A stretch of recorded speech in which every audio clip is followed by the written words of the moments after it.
Hey guys, welcome to my review of the L.T Wright Overland Machete. Ain't she a beauty? So this one is made by the L.T Wright Knife Company, who make awesome survival and bushcraft knives, and now they've branched out into making something truly great for going on your full driving or your general outdoor trips in places where a machete is needed. So what do I use a machete for? Well, for me, apart from obviously just being a complete backyard ninja and cutting up pumpkins and milk bottles, they're really great for using in the garden. So really good garden tools for, say, if trees fall down in storms, that sort of thing. Especially a nice robust one like this. It'll meet you about halfway between a good survival knife, like for what you'd use against like limbing trees and stuff, and a hatchet. So really good all-purpose garden tool. This one here I used around my yard for a while. I don't live in an area where my camping really has much to do with machetes, to be honest.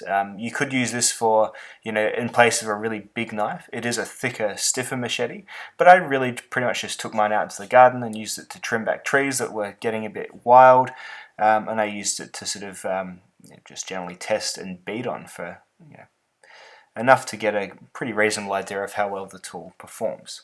So for this price point, $115 without a sheath, $145 with a Kydex sheath, and $160, I think, with a leather sheath. So what do you get? You get a piece of 1075 steel, 19 inches long total with a 12-inch blade. That's a patina forced already on there to keep away rust. This one's a pretty thin one. It's 3/32, so that's next to a S1 Falcon knife. Which is a little bit on the thicker side. So you see here it's still very much a machete, it's just not one of those super flexible machetes. 1075 is a great impact steel for really beating on without having to worry too much about whether it's going to chip or roll on you.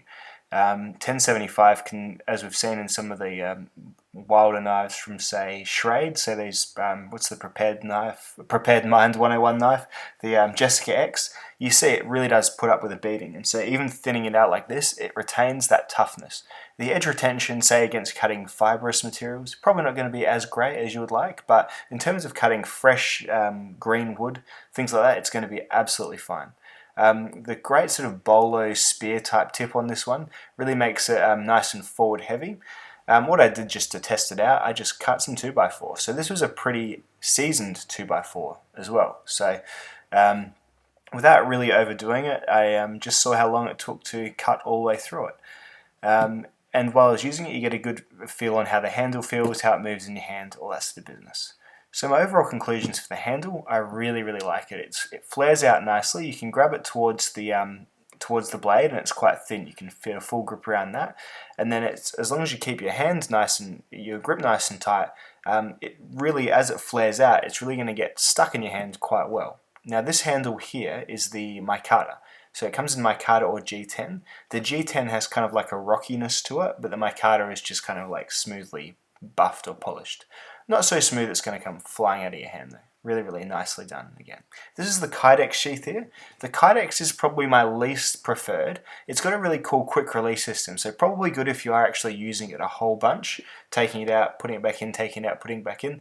But the leather sheath is a really well made, really cool piece of leathercraft, and it's probably the one that I would get to sort of store this machete in. I know it's leather, and leather isn't the best for the elements and things, but they've really gone above and beyond, adding little extra features, a bandolier system, and just a nice double belt loop there as well, so it's definitely not coming off at all. In terms of holding and swinging the machete, one hand is going to be the thing that occurs most naturally to be doing, but you can go and put a second hand down below it and give it a bit of a chop, sort of if you're really coming across something that needs to be either decapitated or just pruned heavily.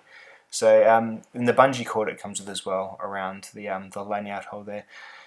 Really good addition, and probably recommend to keep it on there just in case you're swinging it around and you drop it.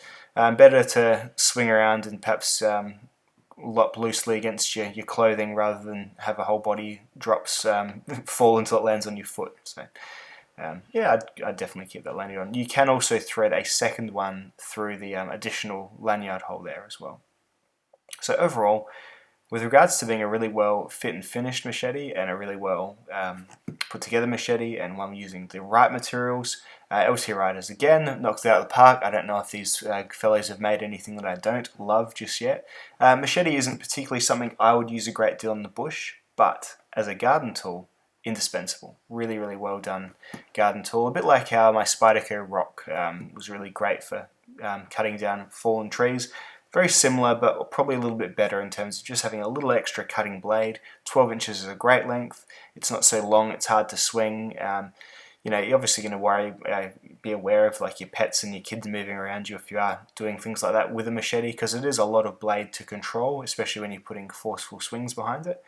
But really, apart from giving you a basic common sense rundown of how to swing one, it'll be pretty much occur naturally. A really nice, easy tool to use, especially on stationary targets. Swinging it around against vines and stuff like that, there is a bit of a knack to it, but overall, I wouldn't be too worried about taking a class before you go and pick one up. Just grab it and go bush bashing or garden bashing or whatever you need to do. This would be excellent for fall drivers as well. Fall driving, especially in Northern Australia, you are going to be doing a fair bit of trail clearing. I know it's not stainless steel, but the patina should hold it pretty well against your tropical humidity and that sort of thing. And really, a tool like this meant to be used. It's meant to be sharpened over and over again, however well you can sharpen it. There's a really good factory edge that's come with mine. I'd suggest using something like a work sharp just to keep a factory edge on it, which is probably what I will do before I send it back to my subscriber who sent this to me to play with. And thank you very much to you, Luke, for doing that. So overall, wholeheartedly recommend the L.T Wright Overland Machete. I would suggest the leather sheath. That's what does it for me. But the Kydex is definitely a well-made Kydex, and it's a really cool idea as well, having the quick release and quick draw sort of system that they've got on there. So, at any rate, whichever setup you get, I'm sure you're going to be really happy with your L.T Wright Overland Machete. Alright guys, I'll see you in the next video, and thank you very much for watching. Bye.